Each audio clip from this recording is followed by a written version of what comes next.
Hello बच्चों, आप सभी का फिर से बहुत बहुत स्वागत है हमारे क्लास में, पीके सिंह केमिस्ट्री क्लास में। आज जो हम पढ़ने वाले हैं बेसिकली वो आपका फ्राडे लॉ। फ्राडे में दो लॉ होगा, फर्स्ट और सेकंड लॉ। और फ्राडे लॉ में बेसिकली हम न्यूमेरिकल पढ़ेंगे, यानी फ्राडे लॉ जो होगा मेरा न्यूमेरिकल बेस्ड होगा। ठीक है, बोर्ड एग्जाम में आपको फ्राडे लॉ पूछा जाता है जो आपको 2 मार्क्स का होता है, तो आपको दोनों लिख ले होंगे। और दूसरी चीज की कंपैरेटिव एग्जाम में बहुत सारे क्वेश्चन या इवन बोर्ड एग्जाम में भी बहुत सारे क्वेश्चन फ्राडे लॉ से डिपेंडेंट होंगे। ठीक है, और ये जो हम पढ़ेंगे उसको कहते हैं क्वांटिटेटिव एनालिसिस। इसके पिछले जो वीडियो में हम पढ़ चुके हैं वो है क्वालिटेटिव एनालिसिस। क्वालिटेटिव एनालिसिस के बारे में हम आपको समझा दिए हैं कि अगर हम किसी भी सॉल्यूशन का इलेक्ट्रोलाइट कराते हैं,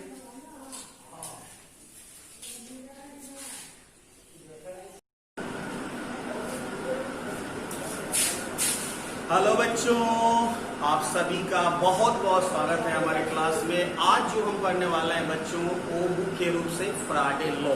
ठीक है, फ्राडे लॉ में आज हम पढ़ेंगे क्वांटिटेटिव एनालिसिस। जी हाँ, क्वांटिटेटिव एनालिसिस में हम ये पता करेंगे कि जो एनोड पे जाकर डिपॉजिट हो रहा है या जो कैथोड पर जाकर डिपॉजिट हो रहा है वो कितना ग्राम होगा या कितना मोल होगा या कितना लीटर होगा। ठीक है, इसी को क्वांटिटेटिव एनालिसिस कहते हैं। जैसे कि अगर हम आपको समझाएं, यहाँ पे जरा ध्यान से देखिएगा। सपोज कीजिए कि हमारे पास एक इलेक्ट्रोलाइटिक सेल है। कौन सा सेल है बच्चों? Electrolytic cell. अब इसके अंदर जो सॉल्यूशन पड़ा हुआ है वो एक्वस CuSO4 पड़ा हुआ है। तो अगर एक्वस CuSO4 सॉल्यूशन का इलेक्ट्रोलाइटिस मतलब इलेक्ट्रोलाइसिस अगर हम कराएं तो आपको पता है कि एनोड पे कौन जाएगा और कैथोड पे कौन जाएगा। तो आप जानते हैं कि एनोड पर जो होगा एक्वस CuSO4 के इलेक्ट्रोलाइसिस अगर कराते हैं तो एनोड पे OH- जाएगा और कैथोड पर आपका Cu+2 जाएगा। तो ये तो हुआ क्वालिटेटिव एनालिसिस। लेकिन अब हम आपसे कह रहे हैं कि नहीं, ये OH- जो गया एनोड पे ये कितना मोल या कितना ग्राम या कितना लीटर गया, या जो यहाँ कॉपर जाकर डिपॉजिट हुआ कैथोड पे वो कितना ग्राम कितना लीटर या कितना मोल हुआ। या ठीक इसके उल्टा कि अगर मान लेते हैं कि हमें 5 ग्राम कॉपर अगर डिपॉजिट करना है तो इसमें कितना देर करंट पास करें और कितना एम्पियर पास करें। समझ रहे हैं बात? तो ये सारा चीज हमको निकालना होगा। यानी कि पिछले जो वीडियो हम आपको पढ़ाए हुए हैं या जो सिखाए हुए हैं उसमें सिर्फ हम ये तय करते थे कि एनोड पर कौन जाएगा, कैथोड पर कौन जाएगा, यानी वो हुआ क्वालिटेटिव एनालिसिस। लेकिन इस वीडियो में हम लोग क्या पढ़ने वाले हैं कि एनोड पर कितना ग्राम जाएगा या कैथोड पर कितना ग्राम जाएगा। ठीक है, तो आप कॉपी और पेन लेकर ही बैठिएगा मेरे साथ, क्योंकि आज हम बहुत सारे न्यूमेरिकल आपको सिखाने वाले हैं। ठीक है, तो आप रेडी हैं? चलिए, all the best. All the best इसलिए बोल रहे हैं, वीडियो नहीं कंप्लीट हो रहा है, ऑल द बेस्ट बोल रहे हैं इसलिए आपको कि आप मेरे साथ साथ न्यूमेरिकल को ट्राई करेंगे। क्लियर हो गया बात? चलिए, तो सबसे पहले हम फ्राडे लॉ के बारे में चर्चा आपके सामने शुरू करते हैं। तो देखो, फ्राडे जो है उन्होंने इलेक्ट्रोलिसिस का 2 लॉ दिया जिसे हम फ्राडे फर्स्ट लॉ और फ्राडे सेकंड लॉ के नाम से जानते हैं। अब फ्राडे फर्स्ट लॉ क्या है जरा देखिएगा। Faraday first law, Faraday first law बहुत सिंपल सा है, लिखेंगे according to Faraday first law of electrolysis. According to Faraday first law of electrolysis, the amount of substance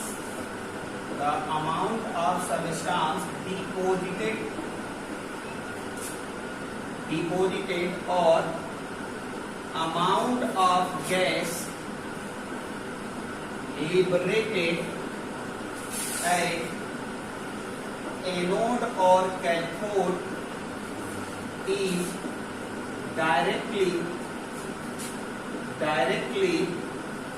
proportional to the passing the quantity of charge quantity of charge को यहाँ पर electricity भी कह सकते हैं, directly proportional to the quantity of charge या electricity through solution. चलिए फटाफट पहले आप इसको नोट डाउन कर लें, लिख लें, फिर हम आगे आपको समझाते हैं। चलिए, तो फैराडे का फर्स्ट लॉ ये कहता है कि मान लीजिए कि आपके पास इलेक्ट्रोड है, ये एनोड है और ये कैथोड है। अब एनोड है और ये क्या है, कैथोड। मान लेते हैं कि यहाँ पर कॉपर डिपोजिट हो रहा है। क्या डिपोजिट हो रहा है, कॉपर। तो कॉपर कितना डिपोजिट होगा वो किस बात पर डिपेंड करेगा कि इसमें आप कितने चार्ज पास किए, ठीक है। यानी कि जितना अधिक आप चार्ज को पास करेंगे उतना ज्यादा कॉपर डिपोजिट होगा, या हो सकता है एनोड पर कोई दूसरा सब्सटेंस डिपोजिट होगा। ये है फैराडे का फर्स्ट लॉ। चलिए नोट हो गया होगा, ठीक है, नोट हो गया होगा। तो हम मैथमेटिकली अब इसको प्रूफ करेंगे। तो अगर हम मान लेते हैं let W gram substance deposited at electrode by passing Q through solution। Q यहाँ पर क्या है बच्चों, क्वांटिटी ऑफ इलेक्ट्रिसिटी यानी कि चार्ज, ठीक है। तो according to Faraday first law, Faraday के फर्स्ट लॉ के अनुसार हम क्या लिख सकते हैं बच्चों, तो फैराडे के फर्स्ट लॉ ये कहता है कि जो डिपोजिट अमाउंट है एनोड या कैथोड पर, जो डिपोजिट अमाउंट है एनोड या कैथोड पर, वह डायरेक्टली प्रोपोर्शनल है किसके, तो जो आप चार्ज पास किए हैं सॉल्यूशन में। हम मान लेते हैं सॉल्यूशन में चार्ज कितना पास किए, Q, तो directly proportional Q।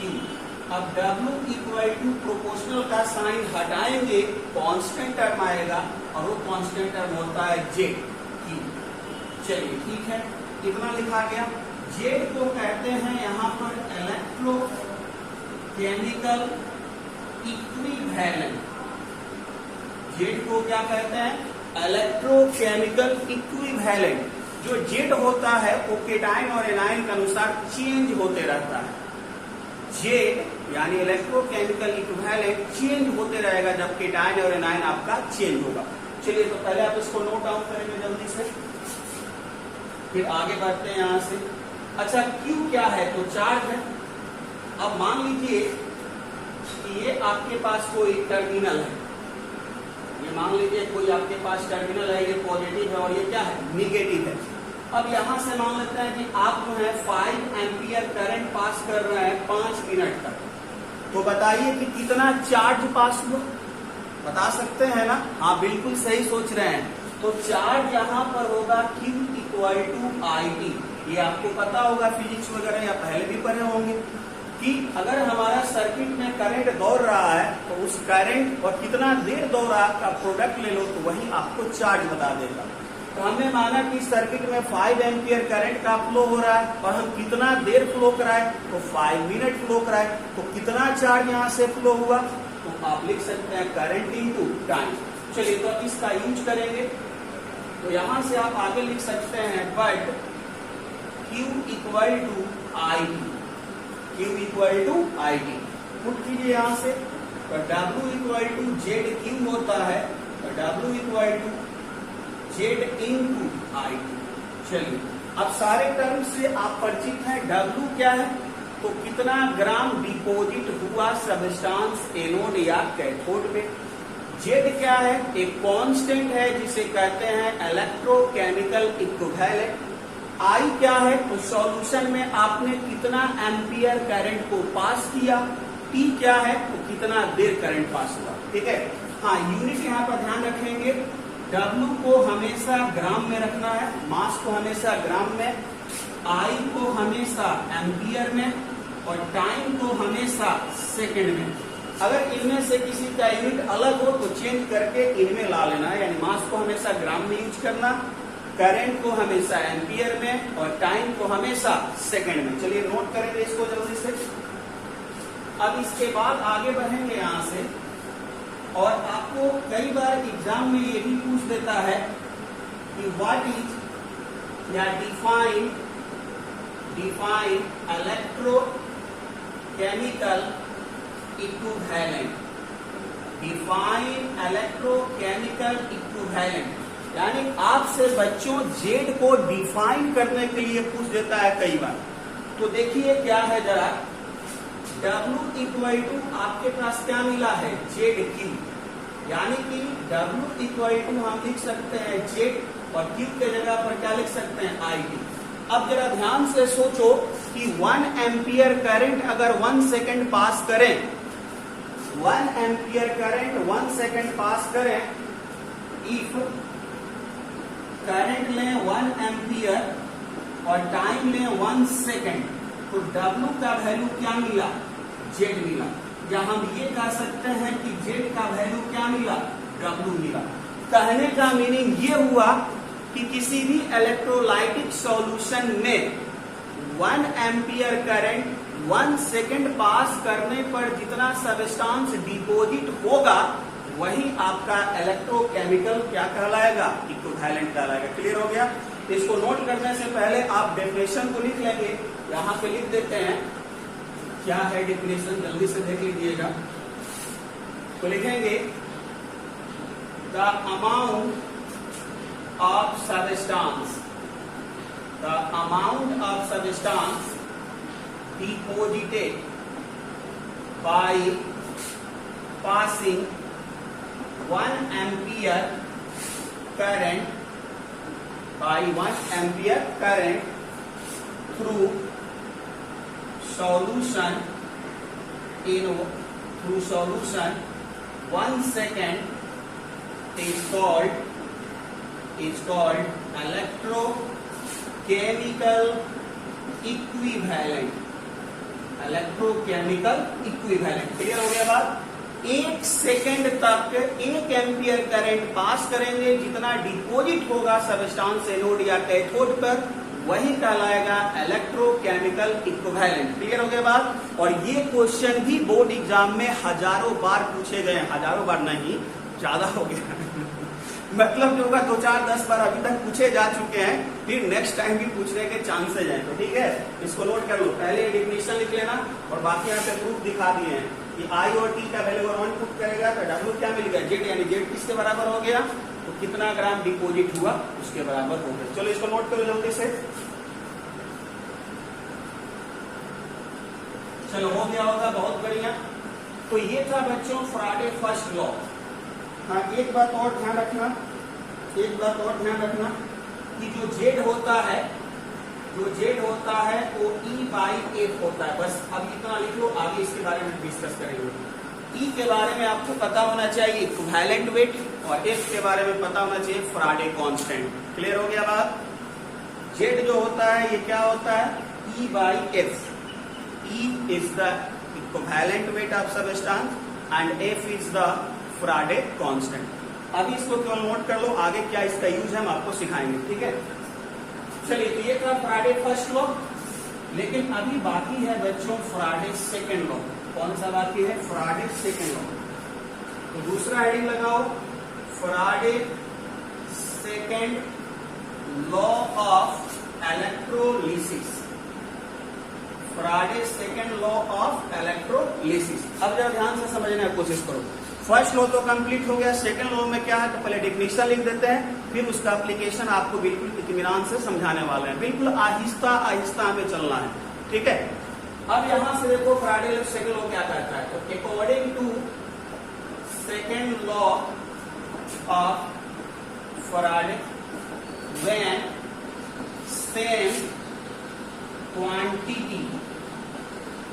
Same quantity of charge का मतलब यहां पर electricity is passing through different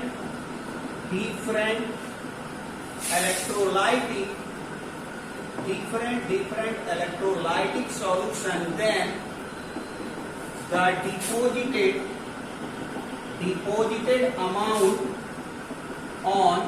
deposited amount at electrode।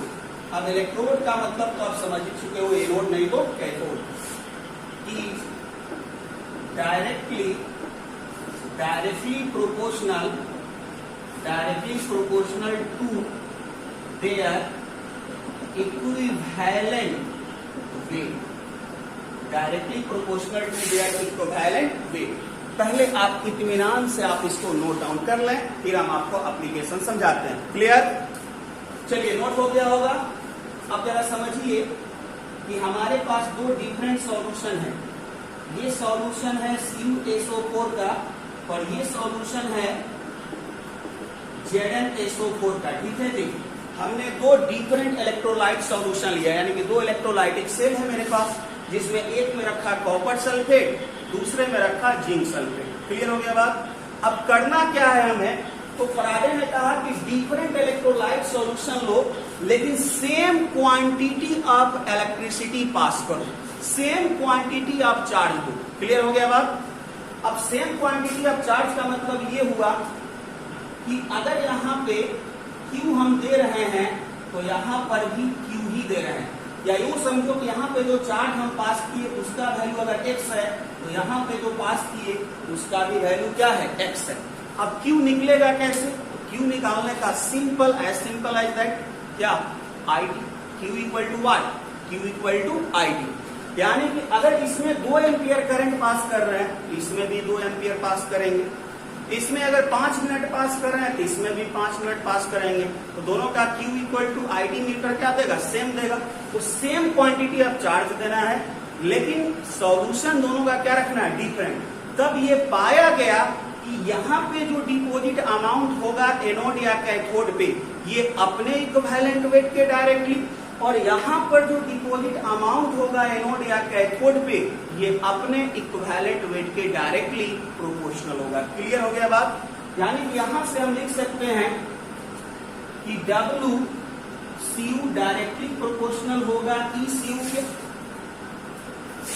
Mass of copper deposit directly proportional, deposit mass equivalent weight के क्या, डायरेक्टली प्रोपोर्शनल। ठीक उसी तरह से W जिंक डायरेक्टली प्रोपोर्शनल होगा इक्विवेलेंट वेट जिंक के। अब यहाँ से प्रोपोर्शनल का साइन अगर हटाओ तो कोई ना कोई कांस्टेंट टर्म आएगा, तो इसका प्रूफ जो होता है थोड़ा सा दूसरे तरीके से भी होता है, लेकिन हम तुम्हें बिल्कुल सिंपल तरीका बता रहे हैं यहाँ पे। तो लिख सकते हैं इसको WCU, मान लो प्रोपोर्शनल हटाएंगे तो कोई कांस्टेंट टर्म आएगा K, तो इक्विवेलेंट वेट CU, यहाँ से W zinc equal to K equivalent weight zinc. पहले आप इतना नोट डाउन करेंगे, चलिए नोट डाउन कर लीजिए जल्दी से, आई होप कि आप नोट कर चुके होंगे। अब इसके बाद अगर देखें कि हम इसको इक्वेशन फर्स्ट मान लें और इसको क्या मान लें, हेलो है ना, यहीं पे ध्यान इधर उधर नहीं, यहीं पे रहना है। अगर इसको इक्वेशन फर्स्ट और इसको इक्वेशन सेकंड मान लें तो यहाँ से फर्स्ट बाई सेकंड अगर आप करो तो क्या दिखाई दे रहा है, WCU upon WZn equal to equivalent weight CU upon equivalent weight G। तो ये था बच्चों हमारा फैराडे सेकंड लॉ। क्लियर हो गया बात? अब मजेदार बात ये है कि एग्जाम में लिखना क्या है। तो एग्जाम में 2 तरह का क्वेश्चन पूछता है। पहला कि सिर्फ आपको कहेगा कि what is the Faraday law. तो फैराडे लॉ जब कहा तो आपको फर्स्ट लॉ भी लिखना होगा, सेकंड लॉ भी लिखना होगा, तो जाकर आपको कंप्लीट मार्क्स मिलेगा। ये नहीं होगा कि केवल फर्स्ट लॉ लिख आ गए, हम तो फैराडे लॉ लिखे, हम फैराडे लॉ लिखे तो नंबर आधा दे देगा, मुंह बना लीजिएगा। समझ रहे हैं बात ना? तो कंप्लीट लिखना है, फर्स्ट लॉ भी और सेकंड लॉ। और यदि मेंशन कर दिया कि सिर्फ फर्स्ट लॉ लिखो तो सिर्फ फर्स्ट लिखेंगे, बोला कि सिर्फ सेकंड लिखो तो सेकंड लिखेंगे, या इन दोनों को छोड़कर एक और बार बार जो पूछा जाता है वो आपका इलेक्ट्रोकेमिकल इक्विवेलेंट। इतना था बोर्ड एग्जाम के लिए। अब यहाँ से हम लोग न्यूमेरिकल स्टार्ट करने वाले हैं। तो आप सभी से मेरा रिक्वेस्ट है, विनती है, आग्रह है, जो और जोड़ लीजिए उसमें सब कुछ, कि आप कॉपी और पेन लेकर ही बैठेंगे, क्योंकि आप जब मेरे साथ साथ बनाएंगे तो ही आप सीख पाएंगे। और आप यकीन मानो यहाँ से क्वेश्चन पूछे जाते हैं, चाहे बोर्ड एग्जाम हो और चाहे कॉम्पिटिटिव एग्जाम हो। क्लियर हुआ बात? चलिए बहुत बढ़िया। अब यहाँ से न्यूमेरिकल स्टार्ट किया जाए। रेडी है आप? बिल्कुल रेडी हो जाइएगा। चलिए पहला क्वेश्चन आपको देते हैं, बहुत ही सिंपल, छोटा सा, नन्हा सा, मुन्ना सा, प्यारा सा, जैसे कि बिल्कुल आप लोग हैं। शरारत तो नहीं करता है ना? चलो ठीक है। तो क्वेश्चन नंबर 1, क्वेश्चन नंबर 1 ये है कि कैलकुलेट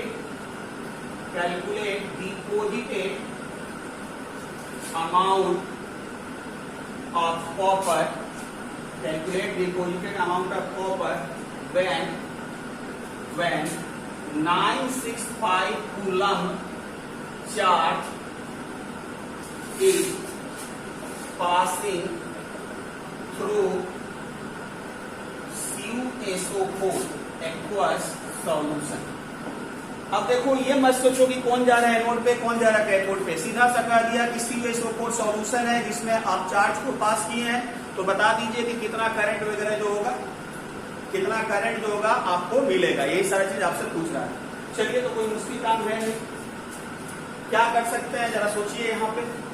तो CuSO4 सॉल्यूशन बिल्कुल स्टार्टिंग से सीखिए, CuSO4 सॉल्यूशन है, इसमें कितना Q, कितना क्वांटिटी ऑफ चार्ज दिया गया, तो 965 कूलम दिया गया। अब जैसे इसके अंदर चार्ज पास किया तो CuSO4 क्या होगा, डिसोसिएट होगा। भाई यही तो होता है ना, यही तो होते आ रहा है पूरे 1 दिन 2 दिन से कि कोई इलेक्ट्रोलाइटिक सॉल्यूशन है उसमें चार्ज दिए यानी कि करंट पास किए, वो अपने केटायन और एनायन में टूट जाएगा। ये टूटेगा तो क्या बनाएगा, Cu+2 और SO4 2-। अब तुम्हें मतलब किससे है, Cu+2 से।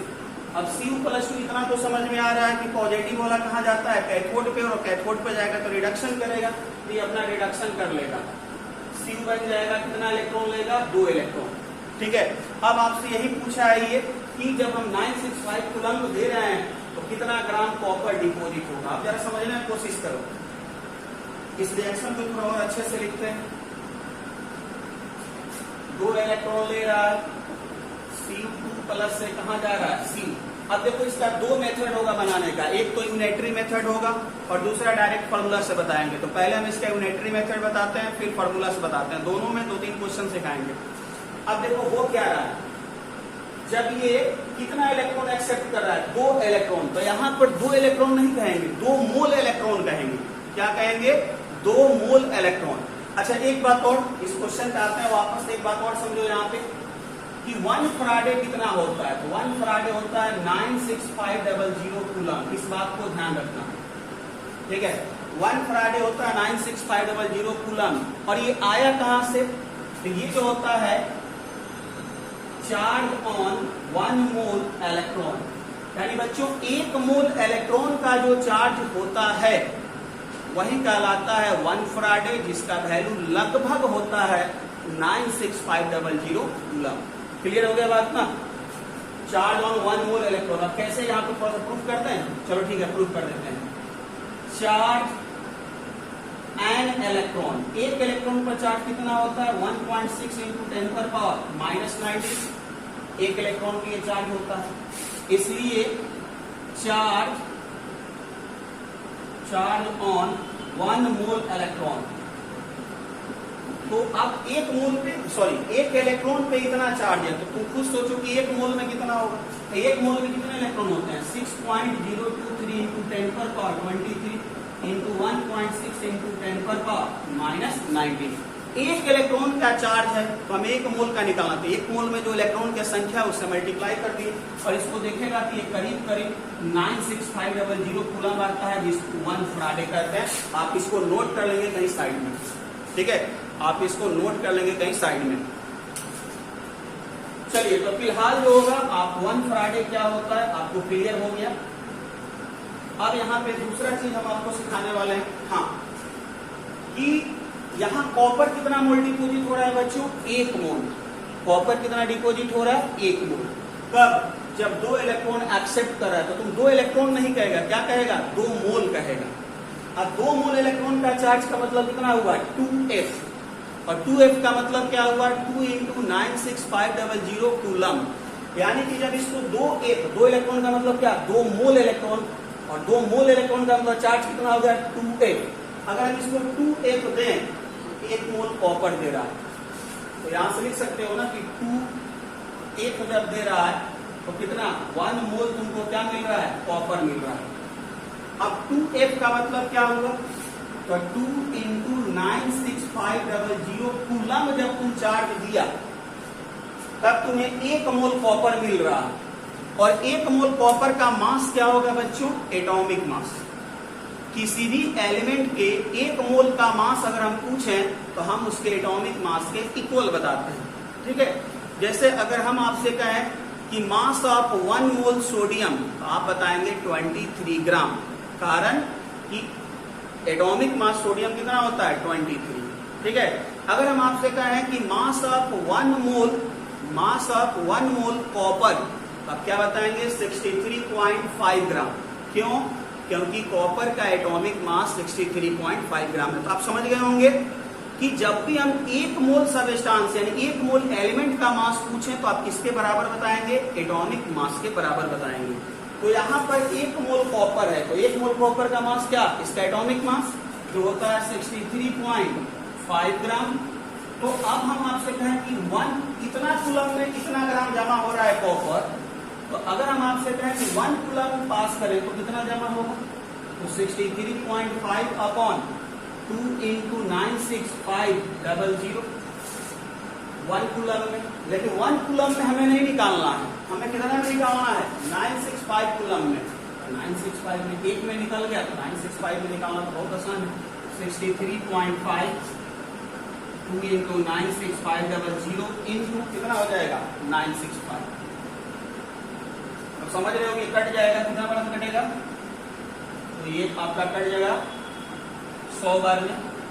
तो फाइनली यहां से W ऑफ कॉपर यानी कॉपर कितना डिपॉजिट हुआ देख लो यहां से 63.5 अपॉन नीचे क्या दिखाई दे रहा है? 2 into 100 इतना ग्राम कॉपर आपको मिल जाएगा। चलिए नोट करेंगे इसको जल्दी से नोट करेंगे। और दूसरा फार्मूला एक और आपको बताते हैं, आपको। तो दूसरा फार्मूला देखिए, यहाँ पे कितना ग्राम कॉपर डिपोजिट हुआ या कितना ग्राम सबस्टांस डिपोजिट हुआ, यही होता है W equal to Z I T. W equal to क्या होता है? Z I T. क्लियर हो गया बात? अब यहाँ पर W इक्वल टू जेड के जगह पर क्या बताए थे आपको? E by F. क्या बताए थे? E by F into I T. चलिए, क्या यहाँ पे करंट दिया है? W हमको निकालना है, जरा सोचो कि W हमको निकालना है। और W कब निकलेगा? जब तुम्हें E पता होगा, F पता होगा, I और T पता होगा। अब E तो होता है इक्विवेलेंट वेट, अभी बता रहे हैं इक्विवेलेंट वेट कैसे निकालेंगे। 1 फराडे, इसका वैल्यू पता है 96500 कूलम। I यानी करंट और T यानी टाइम। I और T के बारे में कोई चर्चा नहीं दिया, लेकिन एक बात सोचो कि I इंटू T क्या कहलाता है बच्चों? तो I इंटू T कहलाता है क्या? Q। तो तुम ये भी लिख सकते हो W equal to E into Q by F। लिख सकते हो ना? I T के जगह पर क्या लिख सकते हो? Q, क्योंकि Q तुम्हें पता है, I और T पता नहीं है। अगर I और T पता रहता तो डायरेक्ट तुम इसका यूज करते, लेकिन अगर I T के जगह पर चार्ज पता है तो I T की जगह पर Q आ गया। चलो ठीक है। अब E क्या होता है? तो E होता है atomic mass upon change in electron. किसी भी एलिमेंट का अगर निकालना है इलेक्ट्रोलिसिस में इक्विवेलेंट वेट, तो क्या करना है? Atomic mass by change in electron. चलो ठीक है, यानी कि E इक्वल टू तुम लिख सकते हो A बाई N। ए बच्चों एटॉमिक मास और N है चेंज इन इलेक्ट्रॉन, तो यहाँ पे पुट करो। तो W इक्वल टू E की जगह पर क्या लिख सकते हैं? तो पहले इस तरह से लिखो E into 1 by F into I D. अब आई डी लिखो या Q लिखो, बात है। चलो ठीक है, बहुत तरह सोच रहा हो क्या लिखें, Q भी लिख लेते हैं। चलो ठीक है। अब देखो W इक्वल टू E के जगह पर क्या पुट कर सकते हैं? A by N। तो E के जगह पर हो गया A by N into 1 by F into Q। अब देखो यहां से W इक्वल टू क्या मिला? A Q upon N F। एक फॉर्मूला ये हो गया सीधे, और दूसरा सिमिलरली इसी तरह से तुम लिख सकता है W इक्वल टू Q के जगह पर क्या लिख सकता है? आई टी बोलो। तो W equal to A I T upon N A। सारे टर्म से परिचित तो हो। A यहाँ पे atomic mass, I current, T time, n कितना इलेक्ट्रॉन चेंज हो रहा है जब वो डिपोजिट हो रहा है, तो और F का वैल्यू 96500 कूलम। चलो इसको नोट करो जल्दी से। तो ये प्रूफ भी हो गया। तो ये दो फॉर्मूला याद रखना, बहुत काम का फॉर्मूला, इससे क्वेश्चन बहुत आसानी से बन जाएगा बिना किसी दिक्कत के। चलो ठीक है, मिटाएं इसको। चलो मिटा देते हैं। अब जो क्वेश्चन था उस पर अप्लाई करो। क्वेश्चन में था Q का वैल्यू आपको दे रखा था बच्चों कितना, 965 कूलम। Q का वैल्यू कितना दे रखा था, 965 कूलम। अच्छा, कहां से कहां जा रहा था, तो Cu प्लस से Cu जा रहा था, यानी 2 इलेक्ट्रॉन एक्सेप्ट कर रहा था। तो N का वैल्यू कौन डिपोजिट हो रहा है, कॉपर ही ना, एटॉमिक मास कॉपर का 63.5। अब मास निकालना है, करो W इक्वल टू क्या, AIP अपॉन NF। तो W equal to AIP, IP की जगह पर क्या Q, तो AQ अपॉन NF।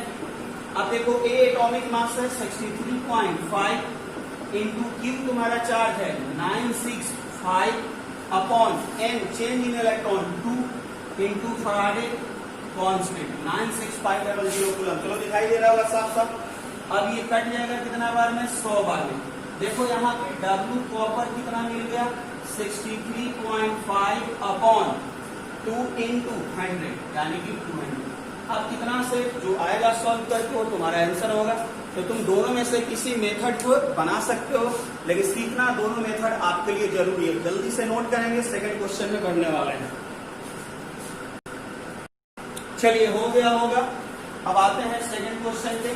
दूसरा क्वेश्चन लेते हैं यहाँ पे, आप खुद से जरा इसको ट्राई करेंगे। चलिए क्वेश्चन ये है कि when 5 ampere current passes through AgNO3 solution 5 minutes. Calculate deposited amount of silver. Atomic mass जो सिल्वर होता है वो आपका 108 लेकर चलिएगा। चलिए ट्राई करेंगे 1 2 3, दोनों मेथड से ट्राई करना है बेटा, सिंगल नहीं, दोनों मेथड से। चलिए ठीक है, दोनों मेथड से आपको ट्राई करना है। तो आइए पहले इक्वेटरी मेथड देखते हैं। अब इक्वेटरी मेथड के लिए सबसे पहले देखो कौन सा सॉल्यूशन है, AgNO3। अब AgNO3 में जैसे ही करंट पास होगा, चार्ज पास होगा, तब टूटेगा किसमें, Ag प्लस और NO3 माइनस में। यहाँ पर किसके बारे में पूछ रहा है डिपोजिट होने के लिए, तो सिल्वर। सिल्वर क्या है, प्लस है, तो कहाँ जगह डिपोजिट होगा, कैथोड पर, और कैथोड पर होगा तो क्या होगा, रिडक्शन। क्लियर हुआ बात। तो कहाँ से कहाँ जाएगा, Ag प्लस से कहाँ जाएगा, Ag कितना इलेक्ट्रॉन, 1 इलेक्ट्रॉन। क्लियर हुआ। अच्छा, दूसरी बात बच्चों की कितना यहाँ पे चार्ज दिया जा रहा है, how much electricity passes through AgNO3 solution. तो चार्ज नहीं दिया है, इस बार करंट और टाइम दिया, तो निकाल सकते हो। Q इक्वल टू क्या होता है, IT। I का वैल्यू कितना है, जल्दी से देखो 5 एम्पियर, और टाइम कितना है आपके लिए, तो टाइम दिया है 5 मिनट। लेकिन जैसे मैंने आपको बताया कि सभी यूनिट SI में होना चाहिए, तो टाइम मिनट में है, चेंज करेंगे सेकंड में, तो चेंज करेंगे तो 5 इंटू 60 इंटू 5। अब ये आपका हो जाएगा कितना, 1500 कूलम, यानी कितना क्वांटिटी अब चार्ज पास किया जा रहा है। अब यूनिटरी मेथड लगाओ, Ag प्लस से कहां जा रहा है, Ag पे जा रहा है, कितना इलेक्ट्रॉन, 1 इलेक्ट्रॉन लेकर। 1 इलेक्ट्रॉन का मतलब हुआ कि 1 फराडे जब इसको मिला तो ये 1 मोल डिपोजिट हो रहा है। 1 इलेक्ट्रॉन का मतलब 1 फराडे जब मिला तो 1 मोल डिपोजिट हो रहा है। क्लियर हो गया बात। तो अगर दूसरे भाषा में लिखें तो 96500 कूलम, 1 फराडे का मतलब ये हुआ मिला तो 1 मोल डिपोजिट हुआ। 1 मोल का मतलब इसका एटॉमिक मास के बराबर डिपोजिट हुआ, जो कितना ग्राम, 108 ग्राम। तो 1 कूलम में कितना हो जाएगा आपको पता है यहाँ से, और 1 कूलम में निकल गया तो हमें निकालना कितना में, कितना चार्ज दिया जा रहा है, 1500 कूलम। 108 upon 96500 into 1500। चलिए यहां से सॉल्व करेंगे, कितना ग्राम डिपोजिट होगा, सिल्वर निकल जाएगा। दूसरा तरीका क्या है, formula direct W equal to AIT upon NF। अब जरा ध्यान से सोचो कि अगर I और T नहीं दिया रहता, Q दिया रहता था, फॉर्मूला क्या होता है? AQ by NF। क्लियर हो गया बात? तो यहाँ पे I और T दे रखा है क्वेश्चन में, पता है ना? तो A का वैल्यू एटॉमिक मास 108 सिल्वर का, I बच्चों करंट 5 एम्पियर, T क्या है? टाइम को हमेशा किसमें यूज करना है? सेकंड में। तो 5 मिनट है, सेकंड में बताना है तो किससे मल्टीप्लाई करो? 60 से। चलो उसके बाद अपॉन N। N क्या होता है? तो कितना इलेक्ट्रॉन चेंज हुआ, तो कितना इलेक्ट्रॉन चेंज हो रहा है? 1 इलेक्ट्रॉन, और एक का वैल्यू 96500। इसको सॉल्व करो, कितना ग्राम सिल्वर डिपॉजिट होगा तुम्हें पता चलेगा। तो या तो ऐसे बना के आओ या तो ऐसे बना के आओ, सीखना लेकिन तुम्हें दोनों है, ठीक है? नोट करो जल्दी से। चलो ठीक है, अब हम इसके अपोजिट चलने का कोशिश कर रहे हैं। इस बार हमको क्या दे रहा था? इस बार हमको चार्ज दे रहा था, मास पूछ रहा था। इसका अपोजिट भी हो सकता है बच्चों कि आपको मास दे दे और चार्ज पूछे। क्या दे दे? मास दे दे और चार्ज पूछे। ये सभी क्वेश्चन बिल्कुल फंडामेंटल हैं, ये सबसे आसान तरीके हैं, बिल्कुल गुड लेवल का क्वेश्चन है, ठीक है ना? चलिए तो यहाँ पे ध्यान लगाइए। दूसरा क्वेश्चन, दूसरे टाइप का क्वेश्चन, तो क्वेश्चन नंबर 3 लेते हैं। How much charge is required to deposited 10 gram copper from CuSO4 solution. इस बार ठीक पहले वाले के विपरीत है। पहले वाले में चार्ज दे रहा था, या करंट और टाइम दे रहा था, तो चार्ज तो निकल ही जा रहा था ना, और आपसे मास पूछ रहा था। इस बार आपको मास दे दिया और चार्ज आपसे पूछ रहा था। कोई उपाय है? चलिए देखते हैं। तो CuSO4 का सॉल्यूशन है, अब CuSO4 का सॉल्यूशन है तो Cu+2 और SO4 2-। अब सीधी सी बात है, Cu2+ 2 इलेक्ट्रॉन लेकर कहाँ जाएगा? Cu पर जाएगा। आप समझ रहे हैं इस बात को? अब आप अभी तक जो लिख सकता है उसको लिखिए। ये जब 2 फराडे मिल रहा है तो ये कितना मोल है? 1 मोल। 1 मोल का मास कितना बच्चों? तो 1 मोल का मास होता है इसका एटॉमिक मास। यानी हम लिख सकते हैं कि जब 2 फराडे इसको मिला तो कितना? 63.5 ग्राम। अब जरा सोचो कि तुमसे क्या पूछा है? चार्ज पूछा है कि मास पूछा है? तो मास पूछा है, तो तुम ऐसे कंपेयर करेगा कि ठीक इसका उल्टा कंपेयर करेगा। तो यूनिटरी मेथड यूज करने आता है ना? यहाँ पे क्वेश्चन में क्या पूछा है? चार्ज की मास। क्वेश्चन में आपसे चार्ज पूछा है, तो मास को इधर ले जाओ और चार्ज को इधर ले जाओ। मतलब कि तुम ऐसे मत सोचो कि 2 फराडे पर कितना मास है, तुम ऐसे सोचो कि इतना मास है तो कितना फराडे चार्ज आपको मिल रहा है। तो यहां से आप लिख सकते हैं कि जब 63.5 ग्राम कॉपर डिपोजिट हो रहा है तो कितना चार्ज लग रहा है? 2F, यानी कि 2 × 96500 कूलम। तो 1 ग्राम में कितना होगा? 2 × 96500 अपॉन 63.5। तो 1 ग्राम में कितना डिपॉजिट करना है आपको? 10 ग्राम डिपॉजिट करना है। कितना ग्राम? 10 ग्राम। तो 10 ग्राम डिपॉजिट करने के लिए 2 × 96500 अपॉन 63.5 × 10। एक तो ये ऑप्शन हो गया। दूसरा ऑप्शन आपके लिए इलेक्ट्रोलिसिस से रिलेटेड क्वेश्चन बनाने के लिए क्या है? तो W equal to AIT upon NF, यही होता है ना? अब तुम्हें क्या निकालना है? Charge Q। Q का मतलब I × T कर दो तो वही Q हो जाएगा। फॉर्मूला चेंज करके लिख लो, W equal to AQ by NF लिख सकते हो। अब W कितना डिपॉजिट हुआ है? तो कॉपर डिपॉजिट हो रहा है 10 ग्राम, और कॉपर का एटॉमिक मास कितना? 63.5 into Q, यानी कि चार्ज तुम्हें चाहिए, अपॉन N। N क्या है? कितना इलेक्ट्रॉन का चेंज हुआ? देख लो, 2 इलेक्ट्रॉन का चेंज हो रहा है, तो 2 into F का वैल्यू पता है 96500। अब यहाँ से Q निकालो, जो यहाँ से Q निकालेगा और जो यहाँ से Q निकालेगा, दोनों जगह से आंसर क्या होगा? सेम। जल्दी से नोट करो। अगला क्वेश्चन तो खुद से ट्राई करना। चलो ठीक है। Calculate number of Coulomb's.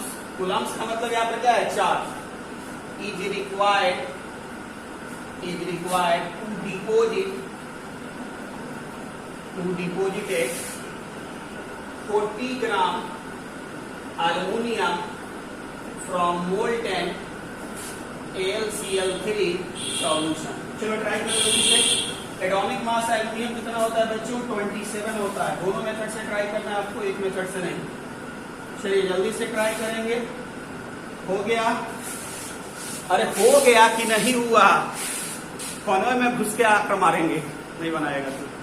चलो बनाओ जल्दी। चलो ठीक है, तो क्या हो रहा है यहाँ पे? AlCl3 सॉल्यूशन है। अब पता है इसमें चार्ज पास होगा, यानी करंट पास होगा कि अपना टूट जाएगा Al+3 और Cl-2। कम का एल्युमिनियम से मतलब है Al+3 से 3 इलेक्ट्रॉन लेकर आसानी से एल्युमिनियम जाकर सॉलिड बन जाएगा, यानी कैथोड पर डिपोजिट हो जाएगा। तो पूछ रहा है कि 40 ग्राम अगर एल्युमिनियम डिपोजिट करना है तो कितना चार्ज पास करें? तो पहले यूनिटरी मेथड। तो देखो कितना इलेक्ट्रॉन ले रहा है? 3 इलेक्ट्रॉन। 3 इलेक्ट्रॉन का मतलब जब 3 एक इसको मिल रहा है तो कितना मोल एल्युमिनियम दिखाई दे रहा है? 1 मोल। यानी कि 3 एक है तो 1 मोल। 1 मोल का मास कितना बच्चों? तो 27 ग्राम। यानी कि अब तुम कह सकता है कि जब 27 ग्राम एल्युमिनियम को डिपोजिट करना हो तो 3F आपको चार्ज देना पड़ेगा। तो 1 ग्राम के लिए कितना पता चल जाएगा। तो फिर कितना में? 40 ग्राम में कितना निकाल लेंगे। तो क्या लिखेंगे यहां से कि 27 ग्राम अगर एल्युमिनियम डिपोजिट करना है तो 3 × 96500 कूलम आपको क्या चाहिए? चार्ज चाहिए। तो 1 ग्राम एल्युमिनियम के लिए 3 × 96500 अपॉन कितना? 27 कूलम। इतना आपको चाहिए क्या? चार्ज। तो फाइनली कितना ग्राम? 40 ग्राम के लिए 3 × 96500 अपॉन 27 × 40। इसको सॉल्व करो। इतना कूलम अगर तू चार्ज पास करेगा AlCl3 में बच्चों तो तुम्हारा 40 ग्राम एल्युमिनियम डिपोजिट होगा।